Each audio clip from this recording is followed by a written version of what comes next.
कि जो जो सुझाव वहां के विपक्ष के नेताओं ने दिए हमने सब माने हैं। अब उसको हम पार्लियामेंट में लेके आ रहे हैं, पार्लियामेंट में सभी दल के नेता हैं, उस पर विस्तार पूर्वक चर्चा होगी। जो चर्चा में जैसा होगा बिल पास होगा, बिल सबके सामने होगा। ये सिंपल सी बात बनाने में इतनी कहानी बनानी पड़ती है, इतनी कहानी। औरंगजेब की बात एक सिंपल सी बात थी कि किसी के मुंह से एक शब्द निकला, उन्होंने शब्द वापस ले लिया, लेकिन उन्होंने शब्द वापस ले लिया, लेकिन वो शब्द को जो उस जिन्न को जो पकड़ा है और पकड़ के उसको जाके कहते ना कि जितने भी मीडिया चैनल में उस जिन्न को घुसेड़ दिया। अब जिन पूरे मीडिया चैनल में चिल्लाता रहा 10-15 दिन तक, इससे आम आदमी का क्या फायदा हुआ जरा बता दीजिए। आम आदमी का क्या ले लेने था? महंगाई, बेरोजगारी, किसान समस्या इससे समाधान हो गया क्या? लेकिन वे जिन्न जिन्ना है, कभी औरंगजेब का जिंद ले आएंगे, कभी और जिंद ले आएंगे। इनको तो जिंद जिंदा रखने पड़ते हैं। अनुराग जी, आपने मेरे सवाल को बाईपास कर दिया।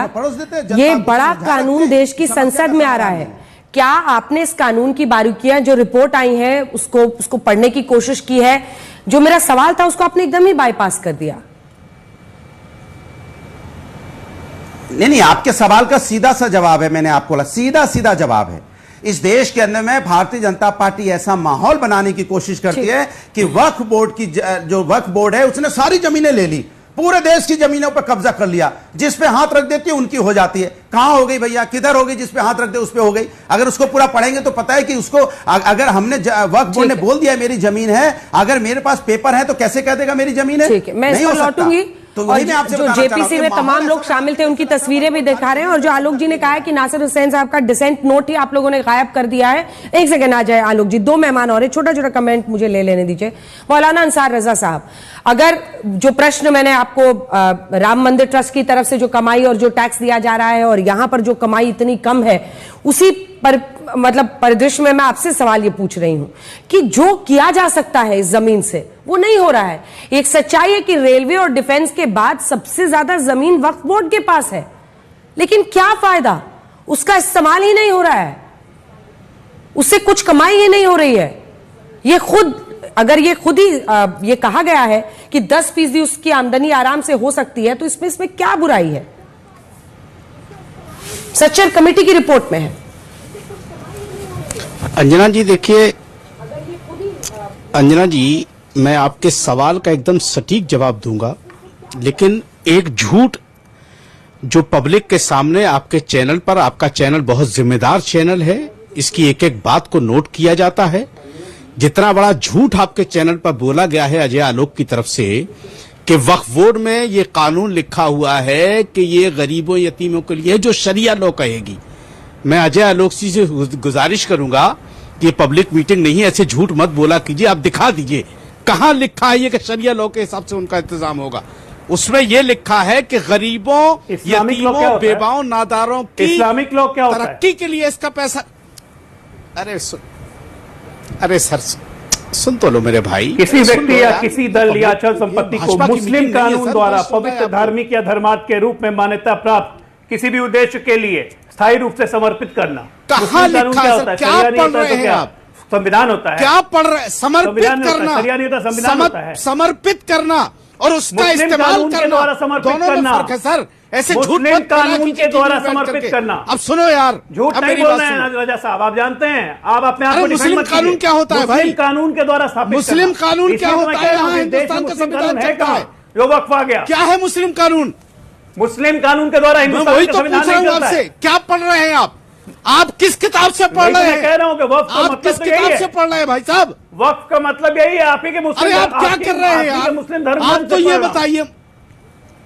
सऊदी अरब का किताब पढ़ रहा हूं, जो सऊदी अरब में वक्फ चलता है। पता नहीं आप कौन सा ग्रंथ लेकर के अफवाह से निकल के आया है। अरे सऊदी अरब को छोड़िए, हिंदुस्तान की बात कीजिए यार। क्या बात कर रहे हैं आप लोग भी यार? झूठ बोल रहे हैं। पाकिस्तान, सीरिया, लीबिया, इससे बाहर भी निकला कीजिए। और कुछ नहीं। अरे सर पाकिस्तान, सीरिया से बाहर भी आया कीजिए। भारत की बात से वापस आइए, मतलब निकाल रहा हूँ। वापस आइए। वक्फ का मतलब क्या होता है? असल मसला ये है असल मसला यह है कि चूंकि आप लोगों को विदेश से ज्यादा मोहब्बत है, भारत से मोहब्बत नहीं है, तो विदेशियों की किताबें ज्यादा पढ़ते हैं, भारत की किताबें नहीं पढ़ते। किसी भारत के एक मौलवी की, एक आलिम की, एक फाजिल की, किसी आदमी की किताब हो तो दिखाइए, सऊदी की किताब मत दिखाइए। सऊदियों से हिंदुस्तान का कानून नहीं चलेगा, ना शरीयत चलती है। हमारी शरीयत कुरान से चलती है, हदीस से चलती है, सऊदियों की किताब से नहीं चलती। इसको पहले आप स्टॉप कीजिए। कुरान में भी क्या लिखा है वक्त का मतलब जरा पढ़ लीजिए। सवाल किया, कुरान से ही पढ़ लीजिए, कुरान से ही पढ़िए वक्त का मतलब क्या लिखा है कुरान में? कुरान शरीफ से ही वक्त का मतलब पढ़िए जरा, बताइए। यहाँ पे का मतलब यह है कुरान में, सुनो वक्त का मतलब कुरान में पढ़ के आपको दिखाओ। अरे सुनो मेरी बात, दिखाओ आपको। वक्त का मतलब अल्लाह के नाम पे कोई चीज सुनो क्या दे देना, मतलब दिखाए, इतना सा मतलब है उसका। अल्लाह के नहीं, मुस्लिम कानून के हिसाब से अल्लाह गलत बात नहीं, चीज दे देना, गलत बात मत कीजिए। कुरान का ही निकाल रहा हूं। अरे यार कहां कुरान का ही निकाल रहा हूं। कहां निकालो तो कुरान का, कहां कुरान से निकाल रहे हो? बिल्कुल कहां कुरान से निकाल रहे हो भाई? कहां कुरान में लिखा है? क्यों झूठ फैलाते हो भाई टीवी में बैठ करके? निकालिए, और नहीं निकालिएगा तो मुंह छुपा कर भाग जाइएगा फिर, अगर नहीं दिखा पाए तो दिखाइए। इमरान 3/79, 1 मिनट। कौन से कुरान में लिखा है ये? अभी दिखा रहा हूं, चिंता मत कीजिए। कौन से कुरान में? कुरान एक ही होता है, एक ही कुरान होता है सर कुरान एक ही है, उसके अनुवाद लोगों ने अलग अलग और किए उसी हैं। में लिखा हुआ है कि मुस्लिम कानून के द्वारा, कुरान एक है कि मुस्लिम कानून के द्वारा संचालित किया जाएगा। दिखाओ मुस्लिम तो कानून कहां के है द्वारा यार? संचालित किया जाएगा। वक्त का मतलब निकाल लीजिए। ओहो, दिखाओ तो कहां है यार? ये पूरा विकिपीडिया खोलिए जरा। निकाले, तुम दिखाओ यार। विकिपीडिया खोलिए, दाएं बाएं करने की क्या जरूरत तुम है? दिखाओ ना, तुम क्या दिखा रहे थे अभी? तुम अरे? क्या दिखा रहे थे वो एक दिखाओ ना। मौलाना मैं तो ये अंसारी दिखा रहा हूं, साहब- आपको खोल के दिखा रहा हूं, गूगल ही कर रहा हूं आपके ठीक है, लिए। वो निकाल रहे हैं। तू झूठ तड़ाक नहीं फैला मत रहा हूं, बताइए यही सर, मतलब लिखा हुआ है। हम सब आप अपनी बात अच्छे से कहिए, लेकिन तू तड़ाक, कुरान में कहा तुम है। बोलो, तुम करो, आपको भी सम्मान दिया जा रहा है। आप भी सम्मानजनक भाषा बोलेंगे तो अच्छा लगेगा, क्योंकि बहुत जल्दी फिर वो नीचे की तरफ चले जाएगा पूरा मामला। ठीक है, हाँ, सॉरी, एक बार दोनों को दिखा सॉरी, दीजिए, फिर मुझे मुफ्ती साहब के पास भी जाना है। क्या हुआ अजय आलोक जी? ठीक है, जब मिलेगा आप उस पर आप इशारा कीजिएगा, आप उसको नहीं, पढ़ नहीं, के एक सुनाएगा। मिनट। लेकिन मौलाना अंसार रजा साहब, आपने भी कहा कि इस्लामिक लॉ से, इस्लामिक लॉ, वक्फा meaning no tie up blind, it has to go with the Islamic law, लिखा हुआ है, पढ़ लीजिए। अरे मेरे ओफो, बस ठीक है भाई साहब। अब ये बताइए मुझे अजय आलोक जी कि क्या थी संशोधन तुष्टिकरण आप 1954 में लोगों ने संविधान किए को हैं? बाईपास करके और जो ले आए। जेसीपी कमेटी में, उसको बंद कर लीजिए। ये देख लिया था हमने। तुष्टिकरण 1954, 64 आप उसको 95 का, जाइए। क्या संशोधन? कि आर्टिकल 25 को दरकिनार करते हुए इसको ले आए।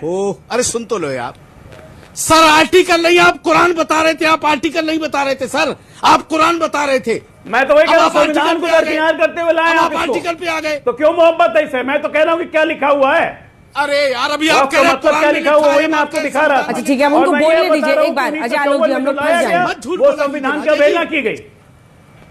अजय जी मत झूठ झूठ आप बोला बोल रहे कीजिए, मत फरेब किया कीजिए देश के साथ। अरे झूठ आप बोल रहे हैं भाई साहब। आप झूठ बोल रहे हैं, पकड़े गए मैं आप फरेब नहीं सरेआम। करता हूं, जो लिखा हुआ वही बता रहा हूं। आपको मुंह छुपा के भाग जो जाना लिखा चाहिए। हुआ वही बता रहा हूं। फिर पकड़े तो मौलाना आप गए। अंसार रजा वापस पकड़े आइए, तो वापस आप आइए। ऐसे मुंह छुपा के भाग- अपनी बात कहिए और मेरे सवाल का जवाब जरूर दीजिएगा।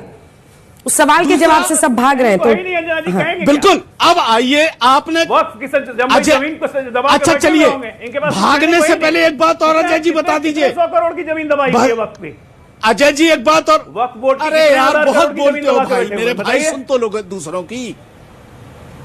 अरे छोड़ो यार, छोड़ो भाई, खुदा के वास्ते रहने दो यार। कोई चीज संविधान ये सम्मत भ्रम हो मत रही है, फैलाओ उसमें टीवी दिक्कत पे क्या है, बैठ के। परेशानी क्या है? टीवी में बैठ के भ्रम मत फैलाओ यार। नहीं कोई चीज अगर संविधान सम्मत हो रही है, अब ये बताओ आप मुझे, क्या संशोधन मांगा था विपक्ष ये के जो लोगों ने, amendment और लाया आपने गया है, क्या उससे संशोधन परेशानी किया? क्या है, ये बता वो दीजिए। बताइए आप मुझे, बस क्या जो amendment संशोधन किया है वही आपने, कह वो रहा तो हूं, जो बताओ। संशोधन- ऑडिट प्रणाली, उसी से जुड़ा हुआ मेरा सवाल है। उस सवाल का आप जवाब दीजिए, फिर आपस में लड़ते रहिएगा अजय आलोक से आपकी जो भी परेशानियां हो। लेकिन अवैध कब्जों की रोकथाम, जिसमें मैं आपको सूरत की सोसाइटी का एग्जांपल दे रही हूं। अब एक प्लॉट अलॉट कर दिया जाए और वो उसको फिर मस्जिद बना दी जाए, वहां पर लोग नमाज, तो बाकी जो रेसिडेंट्स वहां के हैं उनका क्या, उनके हकों का क्या? अगर एक के बाद एक तमिलनाडु के तिरुचिरापल्ली में 1500 साल पुराने मंदिर सहित पूरे गांव पर क्लेम वक्फ कर देता है तो उसका क्या?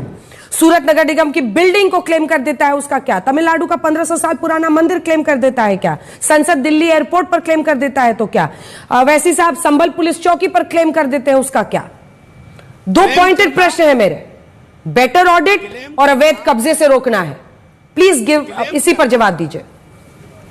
क्लेम करना और उसके डॉक्यूमेंट्स दिखाने में फर्क है।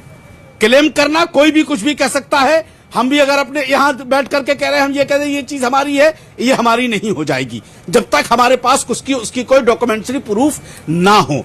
दूसरी चीज, एक बात मैं आपको बता दूं कि